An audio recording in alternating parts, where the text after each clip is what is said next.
রহমতুল্লাহি ওয়া বারাকাতুহু। তো যারা ক্ষতিগ্রস্ত হয়েছেন, শত্রু আপনাকে ঘর ছাড়া করে দিছে, শত্রুর জন্য আপনার সংসার নষ্ট হইতেছে, শত্রু অর্থনৈতিকভাবে হোক সামাজিকভাবে হোক যে কোনোভাবে আপনার একটা শত্রুতা তৈরি হয়েছে, আপনি তার সাথে পারতেছেন না, সে বড় বড় কবিরাজি করে আপনাকে ক্ষতিগ্রস্ত করতেছে, কালো জাদু করে ক্ষতিগ্রস্ত করতেছে। তো স্ক্রিনে যে নকশাটা দেখতেছেন এটা স্ক্রিনশট দিয়ে রাখেন। এই সেই নকশা যে নকশার মাধ্যমে আপনি শত্রু দমন করতে পারবেন। শুধুমাত্র এই নকশাটাকে আপনাকে অঙ্কন করতে হবে, এই নকশাটাই গুরুত্বপূর্ণ।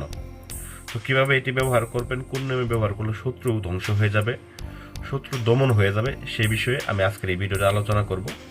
ভিডিওটা না টেনে ভিডিও প্রথম থেকে শেষ পর্যন্ত দেখবেন।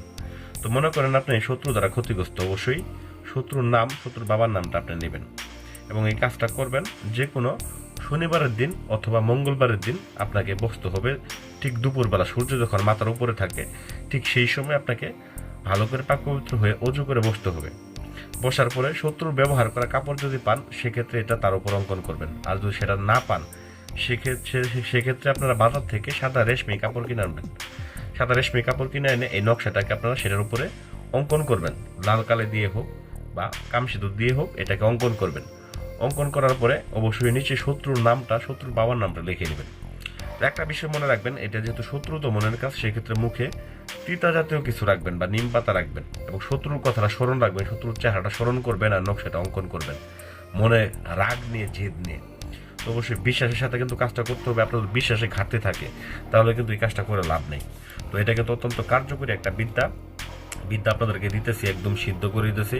যারা কবিরাজের পিছনে ঘুরতে ঘুরতে অতিষ্ঠ হয়ে গেছে, শত্রু দমন করার জন্য পারতেছেন না, তারা এটাকে ব্যবহার করবেন। আমি আদি ও আসল তাবিদের কিতাব থেকে, লজ্জুন্নেসা তাবিদের কিতাব থেকে আপনাকে সরাসরি এই বিদ্যাটা দেখাইলাম, যাতে করে কোনো কবিরাজের কাছে যাইতে না হয়, নিজেদের কাজ নিজেরা সমাধান করতে পারবেন।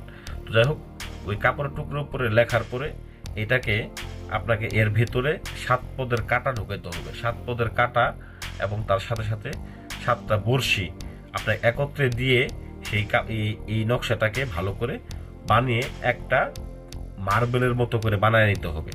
গোলাকার মার্বেলের মতো করে বানায় নেবেন, পেঁচায় পেঁচায় পেঁচায় পেঁচায় ভেতরে এই 7 পদের কাঁটা এবং 7 পদের আপনার বড়শি ঢুকাই দিয়ে তারপর আপনাকে কি করতে হবে, এটাকে ভালো করে পেঁচায় নিয়ে শত্রুর যে বাড়ির আঙিনায় এটাকে আপনাকে পুঁতে দিয়ে আসতে হবে। তো সেক্ষেত্রে শত্রু বাড়ির চুলাতে যদি এটা আপনি পুঁতে দিতে পারেন, তবে এটা খুব দ্রুত কাজ করবে এবং শত্রু অতি দ্রুত দমন হয়ে যাবে।